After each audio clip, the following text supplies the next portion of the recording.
मित्रों नमो नमः।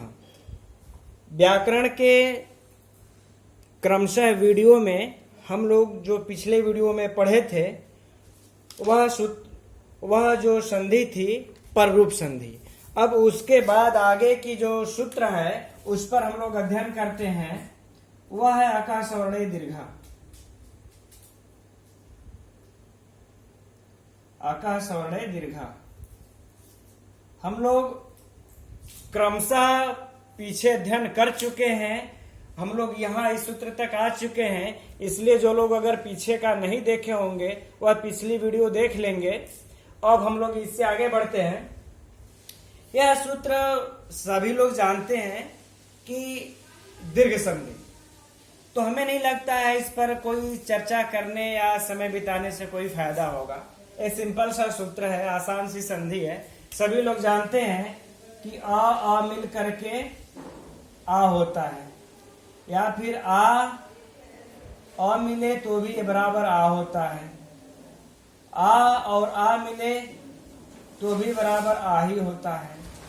तो ये तो सभी लोग जानते हैं। इसी प्रकार से दीर्घइकार, दीर्घउकार, दीर्घरिकार में भी होता है। तो हमें नहीं लगता इस पर बहुत ज्यादा चर्चा करने से फायदा है, इसलिए आगे बढ़ते हैं हम लोग। अगला सूत्र के बारे में देखते हैं, लेकिन अब आगे देखते हैं हम लोग। आगे में हम लोगों ने पर रूप संधि पढ़ चुके थे, अब पूर्व रूप संधि पढ़ा जाए। पूर्व रूप संधि, इस पूर्व रूप संधि का जो विधायक सूत्र है वह है एंगः पदांता दति।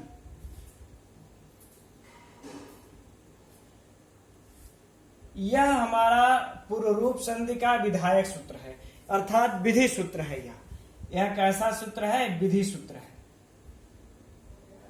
ठीक। अब यह क्या कहता है? यह कहता है कि पदांत एंग से अत परे हो तो पूर्व और पर के स्थान पर पूर्व रूप एकादेश हो जाता है। अब इसको ऐसे समझ लेते हैं, क्या होना चाहिए? पदांत। कैसा एंग होना चाहिए? पदांत एंग। एंग होना चाहिए, लेकिन यह एंग कैसा हो? पदांत हो।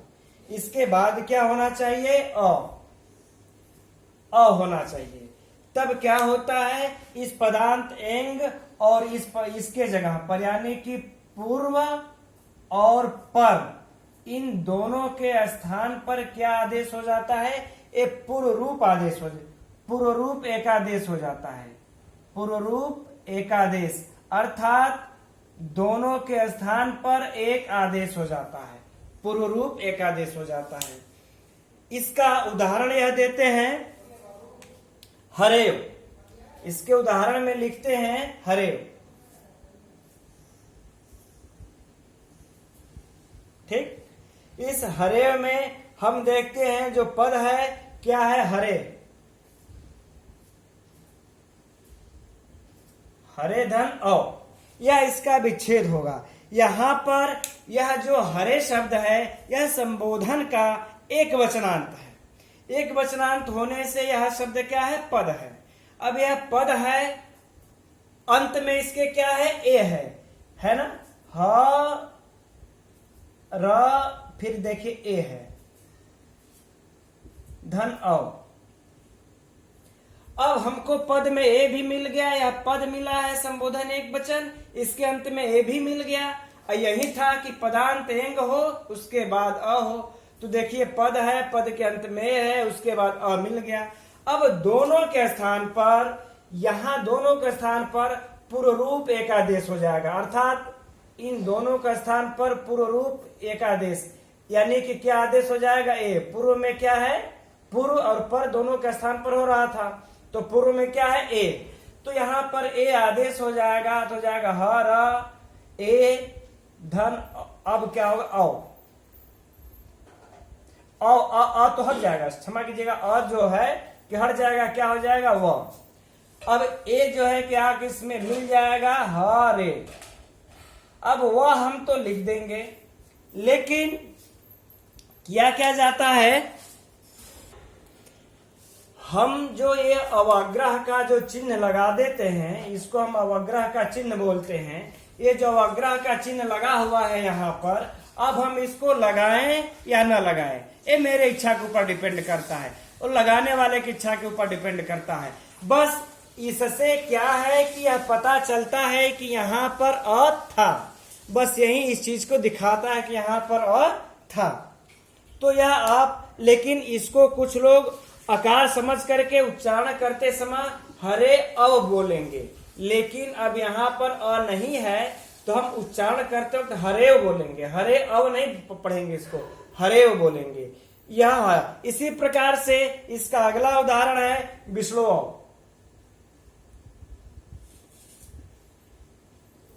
हमारे विचार से ये आसान सा है, सब लोग कर लेंगे। अब हम लोग आगे बढ़ते हैं और एक चीज यह जान लेते हैं कि यह किसका अपवाद सूत्र है। यह परीक्षा में पूछा जाता है, इंपॉर्टेंट प्रश्न है कि एंगा पदांता दति किसका अपवाद सूत्र है। तो यह आप पहले भी चर्चा हो चुकी है। यह एचो यवायावह का यह अपवाद सूत्र है। किसका अपवाद सूत्र है? एचो यवायावह। क्योंकि देखिए यहां पर ए है और यहां पर अ है, ए और अ। यहां पर हमें कौन सी संधि प्राप्त हो रही थी? एचो यवायावह से हमें अयादि संधि प्राप्त हो रही थी। अयादि संधि यही कहती है कि एच के बाद अगर कोई भी स्वर आता है तो क्रमशः अय, अव, आय, आव आदेश हो जाता है।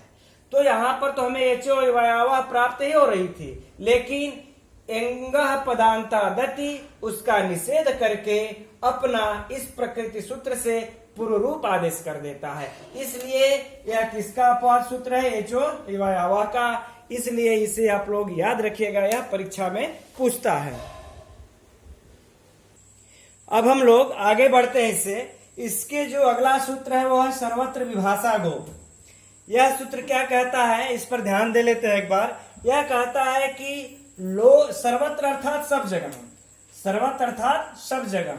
सब जगह का मतलब कि लोक में या फिर वेद में, लौकिक संस्कृत या फिर वैदिक संस्कृत हो, सब में एगंत गो शब्द को, एगंत गो शब्द को पदांत में विकल्प करके प्रकृति भाव हो जाता है। अर्थात जो एगंत शब्द है गो, गो इसके लास्ट में भी तो ओ है, एंग है, इसका अंत में एंग है कि नहीं। और यह अभी हम लोग जो थोड़ी देर पहले पढ़े,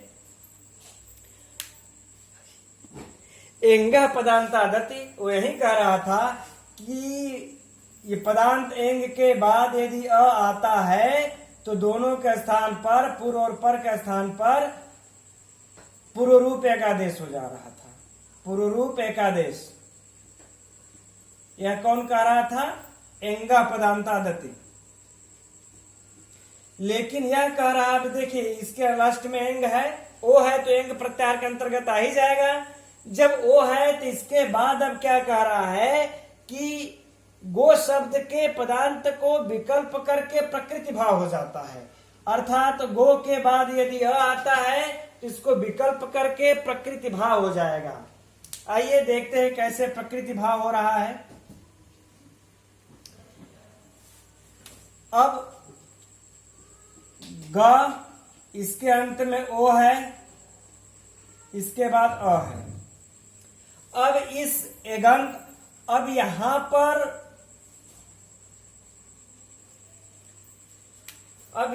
पर देखिए दोनों का स्थान पर एकादेश न हो करके इसको प्रकृति भाव हो जाता है। और जब प्रकृति भाव हो जाता है तब क्या होता है कि पहले हम लोग प्रकृति भाव को समझ लेते हैं। प्रकृति भाव किसको कहते हैं? यह प्रकृति भाव, प्रकृति का अर्थ ही होता है क्या? स्वभाव। प्रकृति का अर्थ होता है स्वभाव, अर्थात वर्णों का स्वभाव उनका स्वरूप ही हो सकता है। प्रकृति से रहते हैं या प्रकृति भाव को प्राप्त होते हैं, यदि ऐसा हम कहते हैं तो इसका तात्पर्य प्रयोग का मूल अवस्था में रह जाना। इसका तात्पर्य क्या होता है? प्रयोग का मूल अवस्था में रह जाना। तो हम लोग जो गो के बाद यहाँ पर अग्रम कर लिया जाता है, अग्र कर लेते हैं, अग्रम तो बाद में हो जाता है। तो गो के बाद जो हमारा जो प्रकृति भाव हुआ है, तो अब इसमें कोई परिवर्तन नहीं होगा, यह मूल अवस्था में ही रह जाएगा। तो हम बस गो कर देंगे, गोधन अग्र, हम इसको मिला देंगे, यह मूल अवस्था में रह जाएगा, इसमें कोई छेड़छाड़ नहीं होगी। गोधन अग्र जब हम सब विभक्तियों को लाएंगे तो अग्रम, गो अग्रम, यह रूप सिद्ध हो जाएगा। प्रकृति भाव इसी को कहते हैं। प्रकृति भाव का तात्पर्य होता है कि शब्द का मूल अवस्था में रह जाना, शब्द का जो स्वभाव है। इस प्रकार से सर्वत्र विभाषा गो के अनुसार यह गो अग्रम सिद्ध हो गया। लेकिन याद रहे कि यह विकल्प से ही प्रकृति भाव करता है। यह किससे करता है? विकल्प से प्रकृति भाव करता है, विकल्प से करता है। अब एक बार यह नहीं करेगा, अब जब यह छोड़ देगा, एक बार प्रकृति भाव विकल्प से करके छोड़ देगा, तब हमको यहां पर अब दूसरा सूत्र प्रवृत्त होता है, अवंग स्फोटायनस। अब अवंग स्फोटायनस से क्या कहता है उसको देख लिया जाए।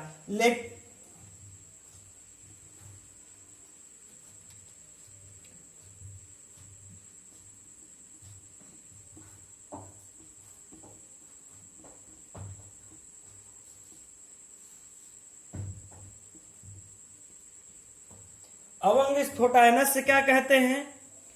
यह कहते हैं कि पदांत में जो एंग तदंत हो, गो शब्द को अच परे होने पर विकल्प करके अवंग आदेश हो जाता है। जैसा कि हम लोगों ने अभी देखा, अभी क्या देखे थे कि एक रूप तो बन गया था, अब एक बार यह प्रकृति भाव किया था, एक बार छोड़ दिया था, एक बार ऐसे छोड़ दिया। अब ऐसे जब छोड़ दिया तो यहां पर कौन सा सूत्र प्रवृत्त होगा? एंगा पदांता दति, क्योंकि कहता है पदांत एंग के बाद अ हो तो दोनों का स्थान पर पुनरूप एकादेश हो जाता है। अब यहाँ पर उसका बाध करने वाला अपवाद सूत्र अवंग स्फोटायनस से आ गया। अब अवंग स्फोटायनस से क्या करता है? कहता है कि गो को ओ को अव आदेश कर देता है। गो शब्द वो प्रॉपर गो शब्द को अच परे होने पर, सीधे देखिएगा, इधर गो शब्द हो, इधर कोई अच हो, परे होने पर विकल्प करके विकल्प से अवंग आदेश हो जाता है। विकल्प से क्या आदेश हो जाता है? अवंग आदेश हो जाता है। अब यहां पर एक समस्या फंस गई। अब ध्यान दीजिएगा कि यह जो अवंग आदेश होगा, कहाँ आदेश होगा, इन्होंने तो यहां पर बताया नहीं। अब इन्होंने जब ये बताया नहीं, तब देखिएगा इसको हम लोग साफ कर लेते हैं, तब समझाते हैं इसको अच्छे ढंग से, यही से अच्छा देख लेते हैं। अब गो है, गो के बाद अग्र है। अब हमको किस सूत्र से? अवंग स्फोटायनस से अवंग आदेश करना है। अब आप लोग सोचिए यह अवंग आदेश कहाँ होगा, ये इन्होंने नहीं बताया है। लेकिन जो एक सूत्र है अलोन्तस्य, जो हमारा ये सूत्र है वह क्या कहता है? अंत्यस्य। अलोन्तस्य सूत्र क्या कहता है?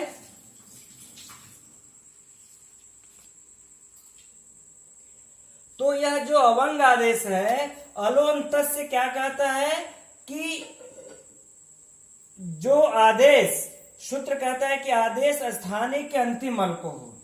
तो जो यहां पर हमने देखा ग है, फिर ओ है, उसके बाद अग्र है, तो इसमें जो आदेश होगा अंतिम अल को होगा, अर्थात इसके ओ के जगह पर आदेश हो जाएगा अवंग,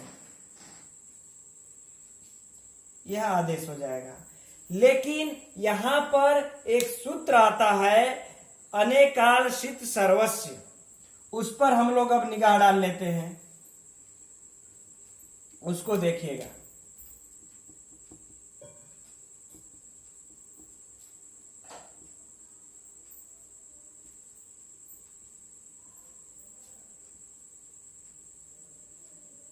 अनेकालसित सर्वस्य।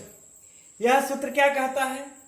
ये कहता है कि जिस आदेश में अनेक अल हो अर्थात वर्ण हो, जिसका शकार संज्ञक हो, वह आदेश संपूर्ण स्थानीय के बराबर होता है। अब यही सूत्र है, बहुत इंपॉर्टेंट, इसको समझिएगा। जैसे कि अब तक हम लोग जो आदेश पढ़ते आ रहे बिल्कुल सरल भाषा में,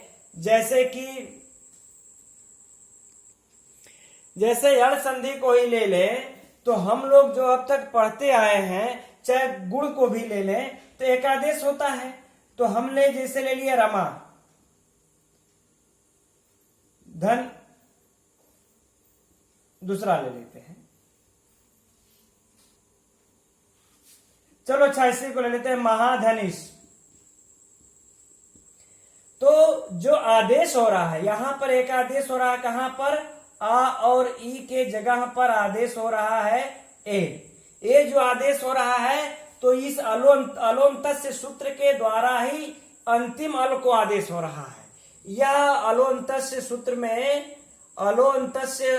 सूत्र में यह बताए थे कि अंतिम आदेश को होगा, लेकिन यह तो एक अल है ना, यह कितना है? यह तो एक अल है, अर्थात ये तो सिर्फ मात्र एक ही वर्ण है। तो जब एक वर्ण आदेश यदि आदेश करना हो, वह एक वर्ण हो, तो अलोन्तस्य सूत्र के द्वारा अंतिम वर्ण को आदेश हो रहा था अब तक के संधि में। लेकिन यहां पर क्या है कि अनेक अल हो और उसमें से शीत हो, तो वह सर्वस्य पूरे स्थानीय के स्थान पर आदेश हो जाएगा। तो यहां पर अवंग में देखिए, अंग की तो संज्ञा हो जाएगी, औ बचेगा। तो औ में एक अल के जगह पे एक अल तो है नहीं, इसमें अनेक अल है। देखा जाए तो अ व में फिर व है, फिर अ, इसमें 3 अल है, अ व फिर अ है, 3 अल है। तो अब एक अल से ज्यादा हो गया। तो जब एक अल से ज्यादा हो गया तो अनेकालसित सर्वस्व यही कहता है कि अब यह पूरे स्थानीय के ऊपर आदेश होंगे। अर्थात कि जो ये हमारा गो है, जो हमारा ये गो शब्द है, यही स्थानीय है, षष्ठ्यंत से निर्देशित तो यही शब्द है। तो यह अब पूरे गो को हटा करके इस तरह से हो जाएगा, अवधन अग्र। ठीक, यह सूत्र का, इस सूत्र के अनुसार यह हो जा रहा था, अवधन अग्र, क्योंकि यह पूरे स्थानीय को हटा देता है, क्योंकि यह एक से ज्यादा अल है अव में आदेश जो हो रहा है। लेकिन इसका भी एक बाध करने के लिए इसका भी एक अपवाद सूत्र आ जाता है, वह अपवाद सूत्र है नीच।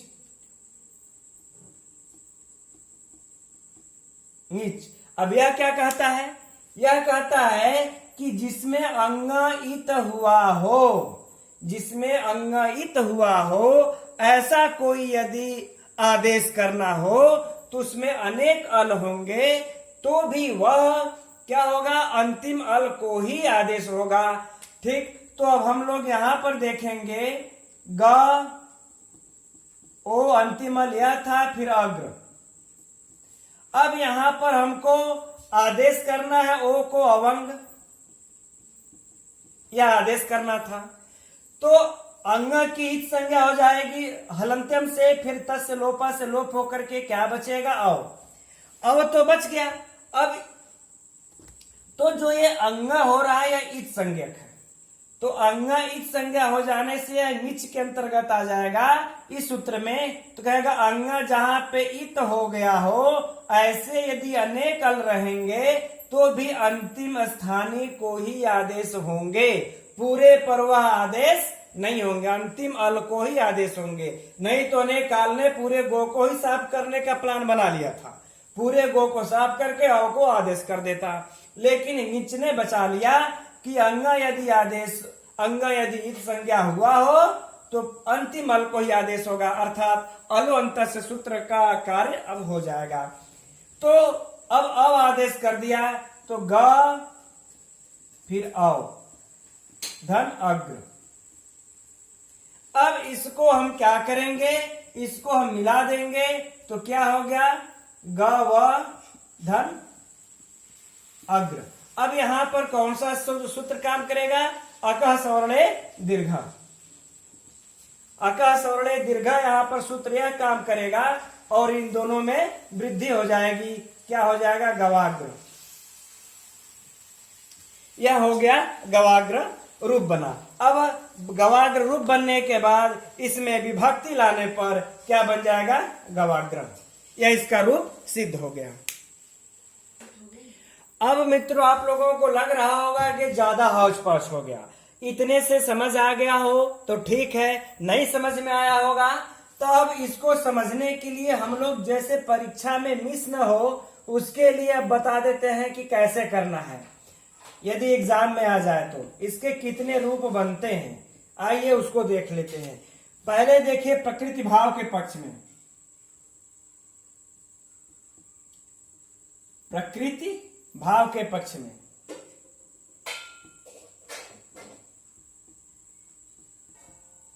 मैं लिख लेता हूं तब, नहीं तो आप लोगों को वीडियो लंबा जाएगी ऐसे। अब इस तालिका से आप लोगों को बिल्कुल स्पष्ट हो जाएगा कि इसके कितने रूप बन रहे हैं और किस किस सूत्र से बन रहे हैं। तो देखिए प्रकृति भाव के पक्ष में जब सर्वत्र विभाषा गो से प्रकृति भाव हो रहा था, उसके पक्ष में देखिए क्या बन रहा है? गोग्रम। प्रकृति भाव जब संधि नहीं हुई थी, मूल रूप में ही शब्द रह गया था, गोधन अग्रम गोग्रम बना। यह परीक्षा के लिए बहुत ही महत्वपूर्ण है।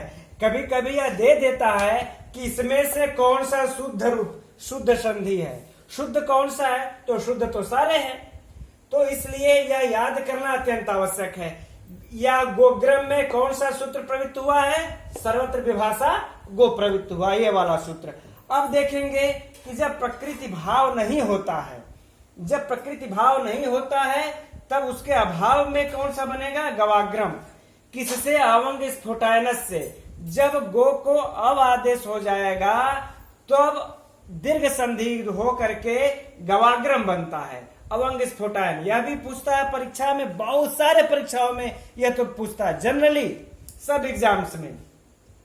तो गवाग्रम अवंग स्फुटायनस से हुआ है। इसका जो तीसरा रूप बनता है गोग्रम का, यह एंगा पदांतादति, ये तो पूर्व रूप हुआ है, स्पष्ट दिख रहा है। पूर्व रूप होकर के सीधे सीधे गोग्रम हो गया। इसमें कौन सा सूत्र प्रवृत्त हुआ? एंगा पदांतादति। तो इस प्रकार से यह तीन रूप इसके गोग्रम के सिद्ध होते हैं। लेकिन पीछा यही नहीं छूटती हम लोगों की, इससे एक रूप और सिद्ध बनता है जब हमारा सूत्र एक लगता है इंद्रेच। इंद्रेच, इंद्रेच क्या कहता है कि इंद्र शब्द से परे होने पर गो को अवंग आदेश हो। इंद्र शब्द परे होने पर, यानी कि जब इधर गो हो इधर क्या हो? इंद्र हो, तब कहते हैं कि शब्द को अवंग आदेश हो जाए। एगंत जो गो शब्द है इसको का आदेश हो जाए, अवंग आदेश हो जाए। चलिए इसको भी कर लेते हैं, ग ओ इंद्र। अब इंद्रेच यह सूत्र प्रवृत्त हो जाएगा। इस सूत्र से ओ को क्या आदेश हो जाएगा? अवंग। अब अवंग आदेश हो जाएगा। अंग का जो है कि हलंत्यम से संज्ञा, तस् लोपा से लोप, बच गया अव। यहां पर ग अव धन इंद्र, इंद्र जोड़ देंगे, क्या बन गया? गौ धन इंद्र। अब यहां पर कौन सा सूत्र प्रवृत्त होगा? आप लोग समझ सकते हैं, अ के बाद ई आता है तो क्या होता है? कौन संधि होती है? गुण संधि होती है। हमें गुण में इंद्र अ ई मिलकर के क्या होता है? ए हो जाता है। ए हो जाता है तो क्या हो जाएगा? गवेंद्र। विभक्ति लाने पर गवेंद्र बन गया। तो यहां पर अब हम देखते हैं कि हमें एक चौथा भी रूप प्राप्त हो गया, गवेंद्र। ठीक, यह किस सूत्र से हुआ है? इंद्रेच। मित्रों यह बहुत ही महत्वपूर्ण है, इसे याद रख लीजिएगा। अब हम लोग इसमें कुछ अपवाद सूत्र भी हैं, उसको भी देख लेते हैं परीक्षा की दृष्टि से, वह भी बहुत महत्वपूर्ण है। इसे मैं बार बार कहूंगा कि आप लोग याद कर लीजिएगा। अब परीक्षा की दृष्टि से जो महत्वपूर्ण है वह अपवाद सूत्र को भी हम लोग देख लेते, उसे भी मैं लिख लेता हूं। यह इस सूत्र से, इस संधि में कुछ अपवाद सूत्र हम लोगों को देखने को मिले हैं, उसको भी हम लोग ध्यान में रख लेते हैं, क्योंकि यह भी परीक्षा में बहुत पूछे जाते हैं। तो देखिए अलोन्तस्य, अलोन्तस्य क्या कहता है? इसका अपवाद सूत्र अनेकार्षित सर्वस्य है, इसका अपवाद सूत्र ङिच्च है। अलोन्तस्य क्या कहता है कि जो भी आदेश के कार्य होंगे वह षष्ठी के स्थान पर होंगे। जो यह सूत्र कहता है कि आदेश स्थानीय के अंतिम अल को हो, अर्थात जो अंतिम अल रहेंगे उस पर होंगे।